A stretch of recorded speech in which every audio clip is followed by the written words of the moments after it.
We'll start. So we're going to start with immunohistochemistry today. Now, the reason I know we've done this before, I think in the diploma class, and so for the rest of you are familiar with it, but I think the starter, and I intend to ask a question. I think in the practical. Hello.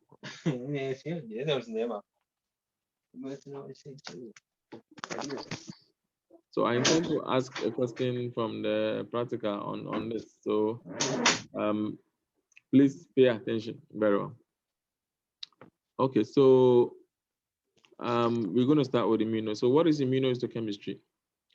Now, you know from your previous lecture that this is actually a technique that allows us to localize proteins or antigens in tissue sections by using antibodies that are specific to these proteins or antigens.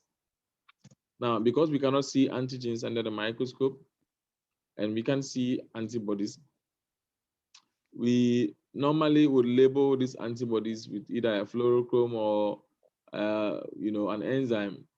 So that is what immunohistochemistry is about. For immunohistochemistry, the label is usually an enzyme. This allows us to visualize the antigen-antibody interaction by engaging the enzyme in a chemical reaction, which will produce a color. And the color marks the location of what the antigen that we're looking for. So this is what immunohistochemistry is about. So if the label is a fluorochrome, then we'll be talking about what immunofluorescence. I hope you understand. Okay, so this is just some images to show the localization of a certain antigen. Here, the antigen here is what estrogen receptor. So this is a breast tumor in which estrogen receptor has been stained for or demonstrated, and you can see all the dark brown or the brown colored nuclei. All the cells with the brown nuclei are positive for estrogen receptor, meaning they express this antigen that we are looking for. So as I said, the chemical reaction would reveal the location of the antigen or the protein we are looking for. So wherever it is, that particular part will stain, brown, and depending on the amount, the color may be more, maybe less, or maybe faint, or very strong.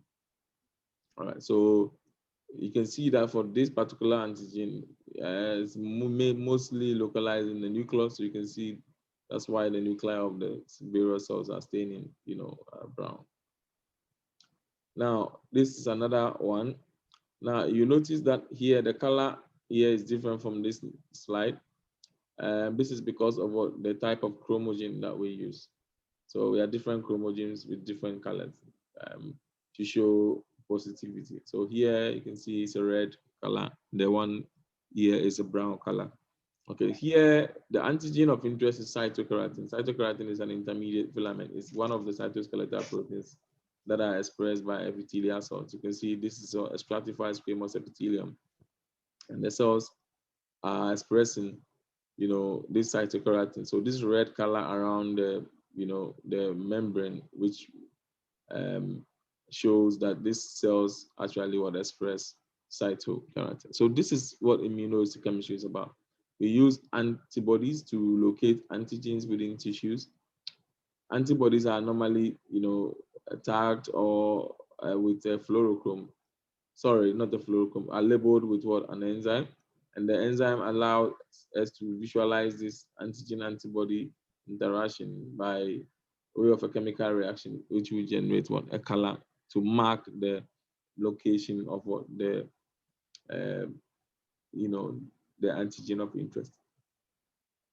Okay, so now there's a review of the immunology. You've already done this before.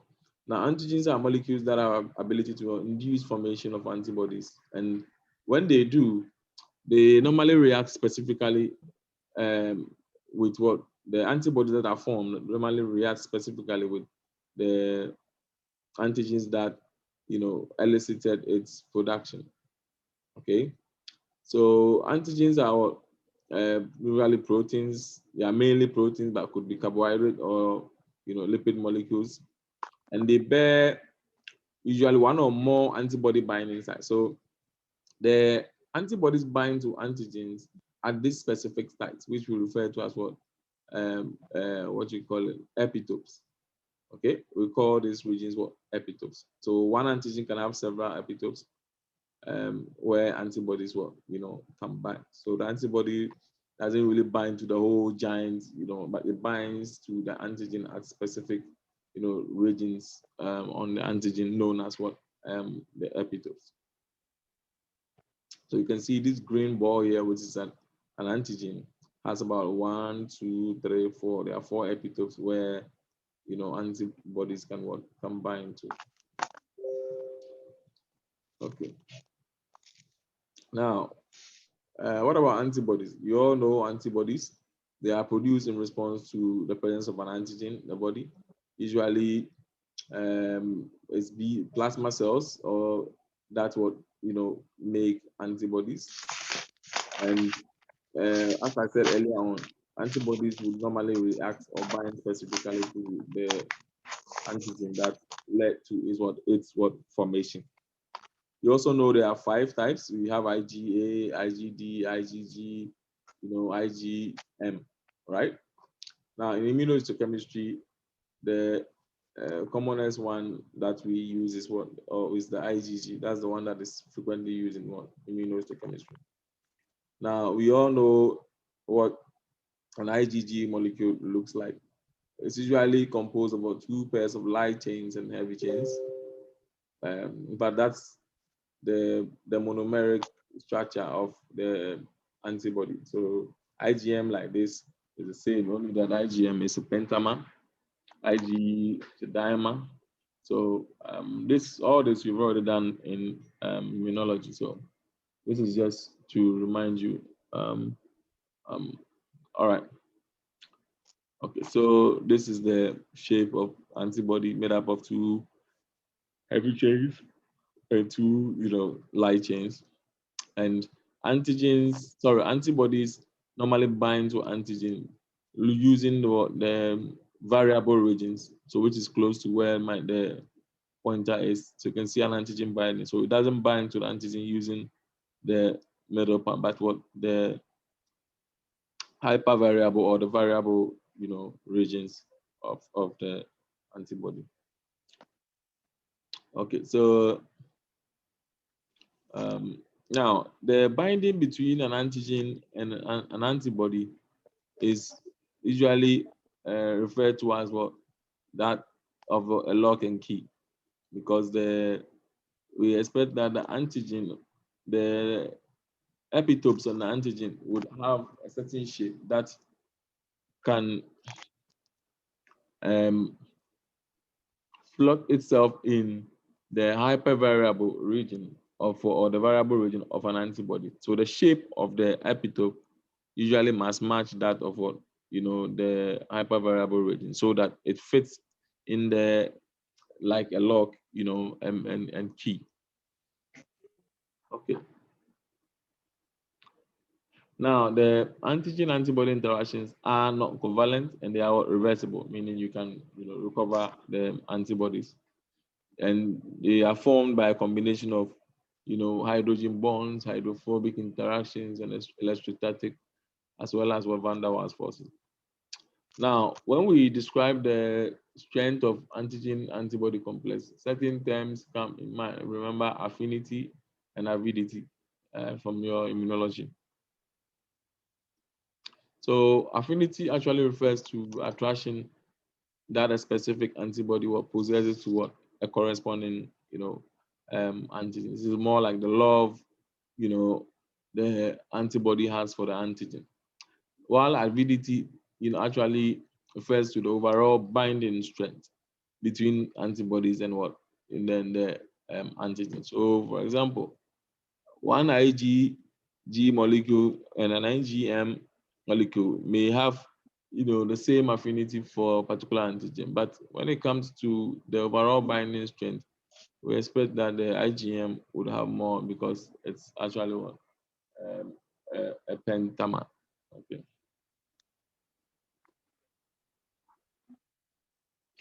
So we move on to primary antibody. What are primary antibodies? Now we said that immunohistochemistry, you're going to be using antibodies to locate antigens or proteins within tissues, and these antibodies would normally bind specifically to those antigens. Now, the antibody that we use in immunohistochemistry, in fact, the first one that binds directly to the antigen of interest is what we refer to as what? The primary antibody. Because very soon when we discuss the various methods, you realize that we have more than one method of doing this. In fact, there are two main methods. We have the direct and an indirect, direct and indirect method.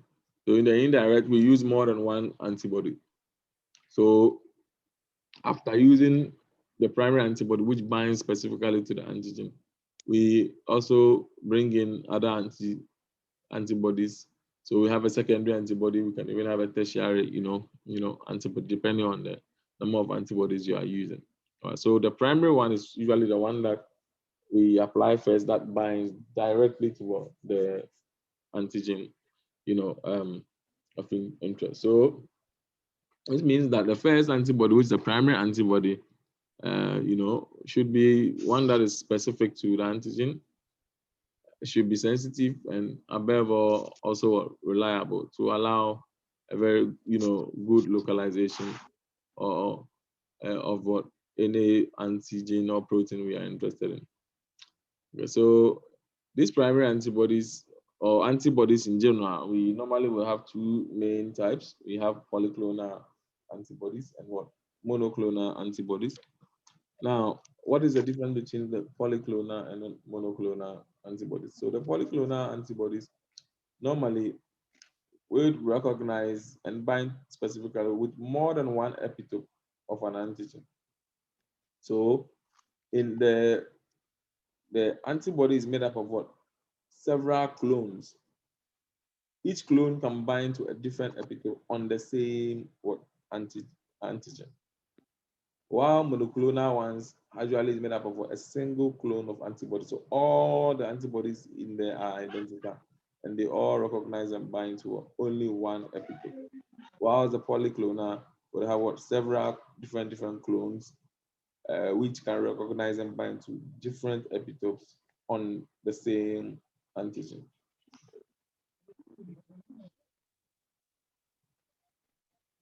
So this is to depict the polyclonal and monoclonal antibodies I was talking about. So look at this. This C-shaped thing here is an antigen, and it has what? Several epitopes. So the triangle blue one is an epitope. The yellow circle is an epitope. This is an epitope. The red is an epitope. Okay, the same applies to this. Now, I told you that for polyclonal antibodies, you have what? Several different clones which bind to what? Different epitopes on the same antigen. So look at this polyclonal one.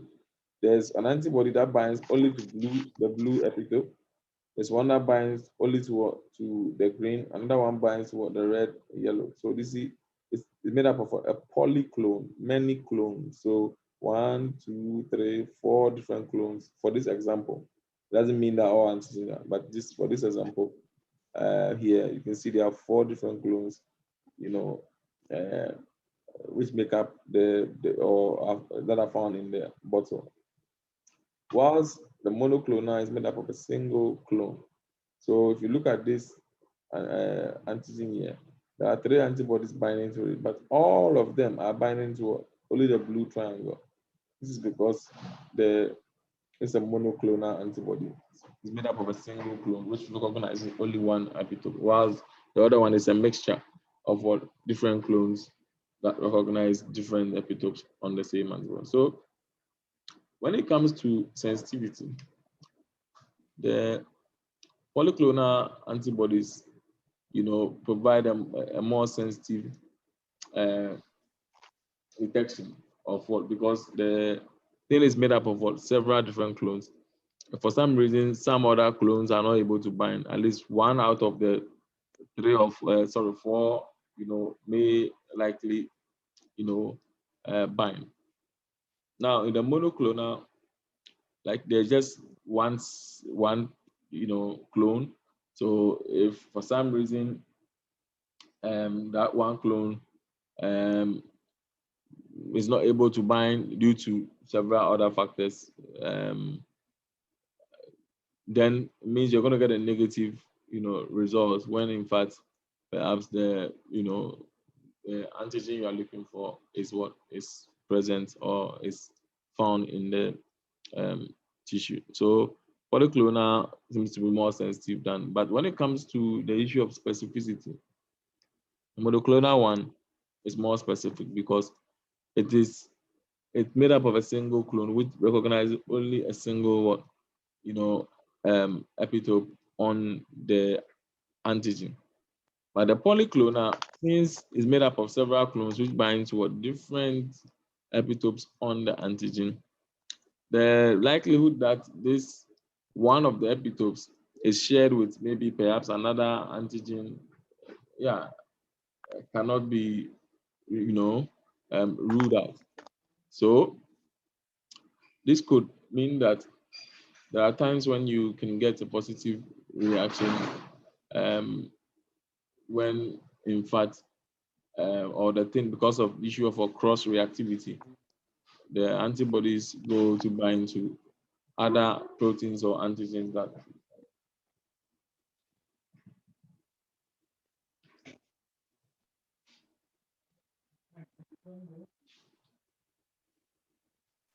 Okay, so then we can react or cross react with other antigens that you are not trying to demonstrate. So in that case, that reaction will be a non-specific one, reaction. But that the probability of that occurring with monoclonal antibody is very, very low, since it is made up of a single clone which recognizes only one what, epitope on the antigen. So that makes it more, specific. But in terms of sensitivity, the polyclonal is more allows a more sensitive detection. So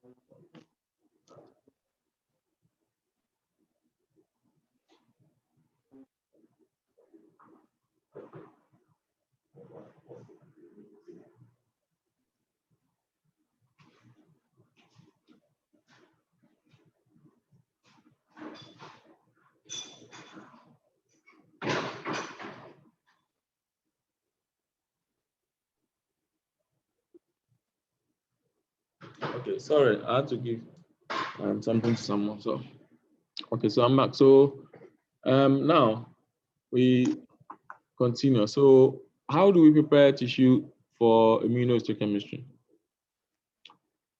Okay, so we look at fixation and fixatives. Now, fixation obviously has a direct effect on the immunoreactivity of tissue antigens. Remember, one of the uh, qualities of a good fixative is that it should not inactivate, you know,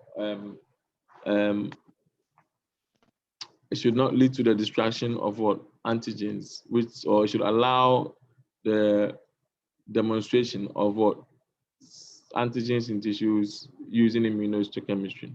Okay. Now, different fixatives have different effects on antigenic determinant or the epitopes which the antibodies bind to. Okay. Yeah. So the ideal fixative for immunohistochemistry should be the one that will preserve morphology and also what the antigens to be located. It should not destroy the immunoreactivity of what antigens in the tissue. The fixative should prevent extraction, diffusion, and displacement of antigen during the processing. It should also not interfere with what the subsequent antigen antibody reactions that we are going to use for the localization of the antibody. So as far back, as when was started or the technique was applied in the lab, um, it was noted that um, sometimes you do an immunohistochemical staining and you get a negative result when in fact the um, antigen of interest may actually be expressed in the tissue. So investigations later revealed that actually formalin, um, due to its mechanism of fixation or fixing tissue, which is what the cross-linking of proteins, can lead to the masking of what antigenic sites, such that antigen will be there, but because the um, epitopes of this antigen are masked due to the cross-linking effect of formalin or due to the formation of methylene bridges, the antibodies are not able to access and bind, so that will lead to a negative what immunohistochemical results. So like I said, so investigation led to the findings that it was actually formalin or aldehydes, because they form methylene bridges. They tend to mask antigenic sites so that antibodies are not able to access and bind to the antigen. So that is it. So know that formalin actually what can lead to masking of antigenic sites. That is not this. Alcohol normally doesn't do that. So when you fix tissue with alcohol, or you perform immunohistochemistry, you may not need to do what I'll be discussing with you shortly, which is what antigen retrieval. Since formalin leads to the masking of antigens, then we have to do something to the tissue to unmask the antigenic sites so that we can perform immunohistochemistry on formalin fixed what tissue sections. All right. So false negatives in immunohistochemistry is not only due to fixation, but also the whole process of what processing for paraffin embedding. All right. So some variables related to the degree at which what antigens could be inactivated are number one, the concentration of fixative you use, how long you have fixed the tissue, because the longer it stays in, for example, formalin, the more cross-linking, would occur. The temperature that the tissues were exposed to during and after fixation may also play a role. So, as like we said earlier on, the investigation led to the conclusion that formalin does not destroy antigenicity, but rather what mask means that antigen is there. It doesn't destroy, but it leads to what masking of the antigenic site, which then makes the epitopes inaccessible by what antibodies. All right. So, like I said, alcoholic fixatives do not do that. They do not cross-link tissue, so they do not lead to masking of antigenic, sites. So, for alcohol fixed tissues, usually we don't have a problem with, masking of antigenic sites.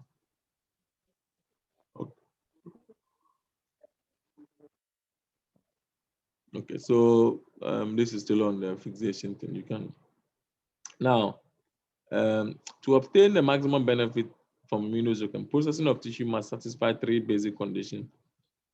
Processing must maintain a good morphological location of antigen. just like fixation. Processing solutions must not destroy immunoreactivity. If they would destroy, then at the end of the day, we're going to have problems. Processing should not interfere with a technique to be used in visualizing antigen antibody reaction. So this is similar to what fixation must not also do to the tissue. All right. So ideally, frozen section can actually satisfy these conditions, but it so happens that the use of immunohistochemistry is usually not pre-decided before we process the tissue. What happens is that a tissue comes fresh, it's received at the reception, given a unique laboratory accession number, then it's, grossed or cut up, it's processed, stain H&E. The pathologists have a look at it and then may need maybe extra information which immunohistochemistry could be used. Then immunohistochemistry could be requested. So you can request for the staining for certain markers, depending on what you are looking at. So because of this, most cases, by the time you decide that, oh, I'll need to do these markers on the tissue has already been fixed in formalin and processed. So it's not um, um, uh, that is why most immunohistochemical stains are performed on paraffin process, because the decision to carry out an immunohistochemical stain usually happens after you have looked at the H&E version, which means that tissue has been already been fixed and processed into and embedded in a paraffin wax. Yeah. So even though we know for forensic section can satisfy it, because of the fact that the use of immuno is usually not pre-decided, we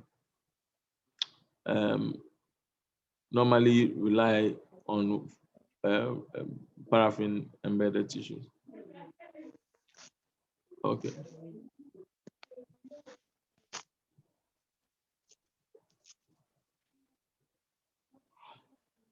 Okay, so I think I've already perhaps explained this already. So let's talk about unmasking hidden antigens or concealed antigens.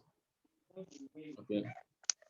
No, so if we see that formalin is a widely used fixative and most tissues come to the lab already placed in fixative, and now formalin leads to masking of antigenic sites, then it means that we have to find a way of what, because we said formalin doesn't destroy, but rather mask them. So it means they are there, it's just hidden.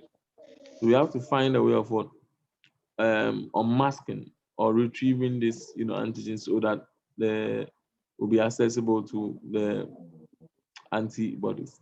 All right. So the process of what, unmasking antigenic sites so they will be accessible to antibodies is what we refer to as what, antigen retrieval. And there are two main techniques that we use. We have the proteolytic enzyme digestion method, and then we have the heat method. So there's a third one which normally may require that you perform all these two techniques before you can perform. But that one depends on the sort of antigen that you are going to demonstrate. So let's talk about the proteolytic enzyme digestion method. Now, it seems to be the oldest method and also widely used. Is now it involves the treatment of what, dewax paraffin section. So you know that in histology, for all paraffin sections, before you can perform any stain or do anything, you first have to bring section down to water.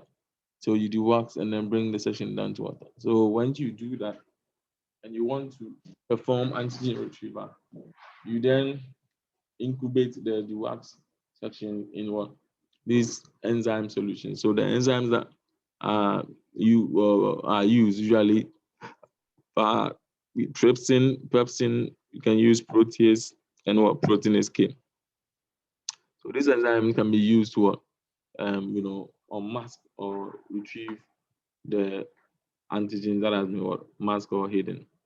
Now, what is the mechanism of this antigen or enzymatic antigen, retrieval? Now, these are proteolytic enzymes, meaning that they can cleave, proteins at certain specific sites. So the use of these enzymes lead to what? The cleaving of what? The proteins to expose this hidden antigenic site. So let's use this diagram here. So this is one long polypeptide chain, another one long one. You can see the methylene bridges form during formalin fixation. So you can see CH2 between this protein and this. So it's cross-linking, cross-linking, cross-linking, cross-linking. Now, inside this called polypeptide chain, there is an antigen here, antigenic site here, colored blue. And this is the Y-shaped antibody. So we apply the antibody because of the location of this, or because the fact that it's hidden, the Y cannot access, the antigen. But when we use proteolytic enzymes, which would be cutting or cleaving the proteins, then this is what happens. So the proteolytic enzyme will cut off this part, which unmasks or the concealed or hidden one antigen. So here, after this is before and after applying antibodies, the antibody is able to access and bind to its respective antigen. Okay, so no, it's generally accepted that these enzymes break their protein cross-links and loops to expose antigenic sites. Some enzymes are more aggressive than others. Example, a trypsin can only break arginine and lysine residues, while protease is a more aggressive enzyme. There is no universally recommended enzyme or time of incubation. The choice of enzyme and time varies from one lab to the other, depending on the type of tissue and or the length of fixation in each laboratory. Okay, so the next method, which we said was the heat method, or the sorry, I'm still on the enzyme induced or proteolytic enzyme induced epitope retriever. So, like I told you, I've already explained this. You dewash sections and then you incubate the sections in the enzymes to cleave the proteins or polypeptide chain to expose this. All right, so now, as you know, any enzyme reaction will require a certain pH and temperature because enzymes are pH and temperature dependent. Most enzymes work best at 37, but each enzyme may require different pH concentration and dilution. So this is a table show the concentration, the pH at which the various enzymes are used. So we have protease, yeah, pepsin, and then trypsin. What are the advantages of this method over, or let me just say advantages of the enzyme digestion? It's still the method of choice for retrieving IgG and complement. So these are antigens that we demonstrate in tissue. Disadvantage: the batches of trypsin production varies from one batch to another, even from the same. So now my time, the thing is, we have less than a minute to go off right now. So I'll send you another link. Okay, so